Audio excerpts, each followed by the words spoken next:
Hi, I'm Dylan Gowan, and welcome back to another installment of Overkill Reviews, Banger TV's weekly heavy metal review show. And if you haven't done so already, please subscribe to our YouTube channel and check out our Patreon campaign. So for today, I'm not talking about a prog band, however, I am talking about one of the most anticipated albums within power metal.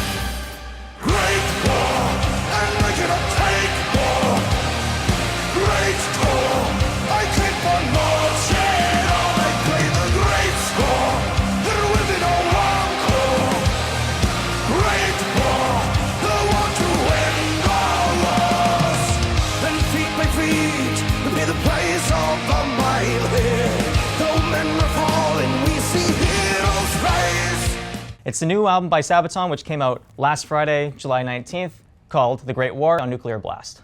Since the band was founded in 1999, this is technically their 20th anniversary release. So if you don't know who Sabaton are, let's go back 20 years. So like I said before, Sabaton was formed in 1999 in Falun, Sweden. And since their 2005 release of Primo Victoria, they quickly established themselves as one of the most respected, and you've got to check out their live show. Just a quick side note, they have their drum riser on a tank and it shoots fireworks. It's full of pyro and sandbags. It's absolutely fucking insane, their show. So even if you're not a fan of a band like Sabaton, you gotta respect the production of their live show because there's so much effort and work put into it that they really deliver on that front. The band has been really consistent putting out new albums pretty much every 2 years, but The Great War pretty much marks the longest stretch they've had in their 20-year career. The Great War, of course, for people who know their history, refers to the First World War. So this is a kind of a concept record that not a lot of bands I think I've found really explore this kind of subject. Mainly a lot of bands like Sabaton that talk about the Second World War, but there haven't really been a lot of songs dedicated to the one that came before it. So throughout this whole record, you see songs about Lawrence of Arabia, new technology that comes out with tanks and poison gas, and then also there's two Canadian songs. There's one which ends in Flanders Fields, and then another one called The Ghost in the Trenches, which is about a Canadian sniper who has 368 confirmed kills, 300 captures, and at night, he didn't fall asleep. He actually went into German trenches, stole a bunch of stuff and ammunition, and came back to the Canadian trench. And his story is bloody amazing. Another quick side note, the person who holds the world record for longest sniper shot is actually a Canadian at 3.5 kilometers. That's over 2 miles in freedom units. Canadians, we're polite, we're deadly, and we got you in our scopes. Anyways, enough about that. We're here to talk about the music. So after 20 years, is the band still progressing? Are they still waving the flag for power metal? Let's find out.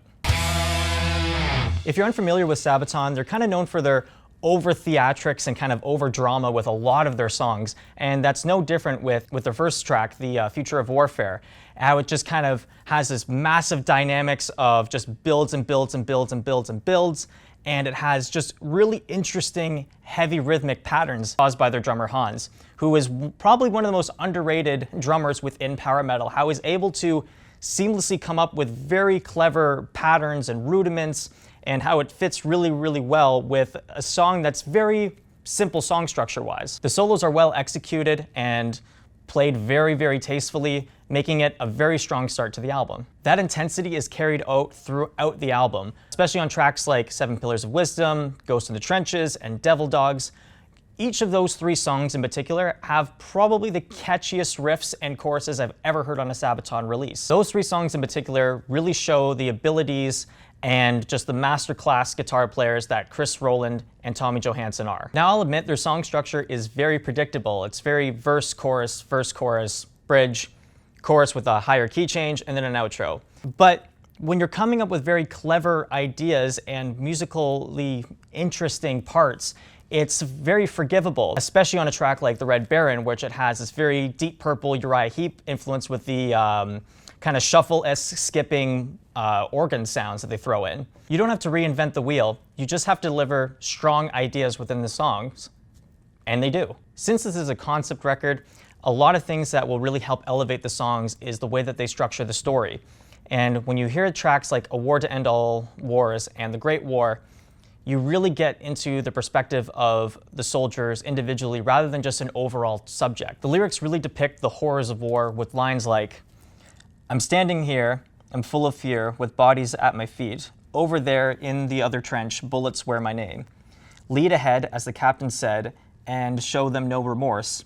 Who am I to understand? What have I become? It really shows the mindset that these soldiers are in, that they can't be the same person that they were when they first entered the war. They leave with a lot of emotional scars and PTSD, and trying to re-enter back into society after seeing something so horrific is something that is incredibly challenging. It's also interesting because after the First World War, it was the first time we really recognized PTSD, and they referred to it as shell shock. And one more interesting thing, the Great War was actually released a few hours before the 105th anniversary of Franz Ferdinand's assassination. Was it a coincidence?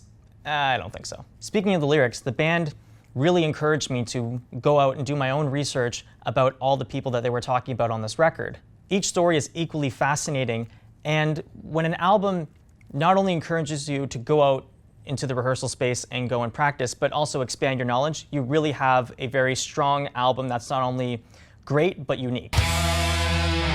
Despite the great storytelling, it's far from perfect. A couple of tracks on this album were a little bit of a dud. 82nd All the Way was a little too Euro popish with a lot of their kind of jump Van Halen keyboard sounds that are thrown in.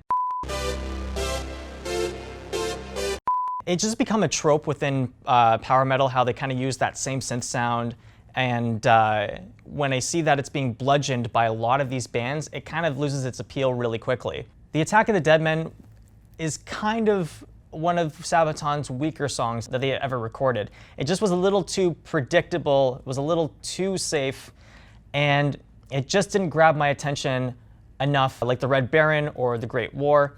So it's kind of a record that when I keep listening to it, it's a track that I unfortunately skip over. After listening to this album on and off for the past month, I must say it is one of the strongest releases by Sabaton. I don't think it beats The Art of War, but it comes very close to it. The performances are great, the production's great, and the storytelling is very well executed. It's a bit ridiculous and over the top, but that's what makes Sabaton such a great band. So with that in mind, I'm going to give Sabaton The Great War 4 out of 5 skulls. And before we wrap up this video, here's a couple of shoutouts. Starting off, we have Valis Ablaze with their new album Render, out on Long Branch Records. Then we have the new EP by Wormed called Meta Portal, out on Season of Mist. And finally, we have Roga Johansson with his new album Entrance to the Otherwhere, out on Transcending Obscurity. So let me know what you think of The Great War in the comments. Love to hear your opinion of the new Sabaton album, and I'll see you guys next time. Great War!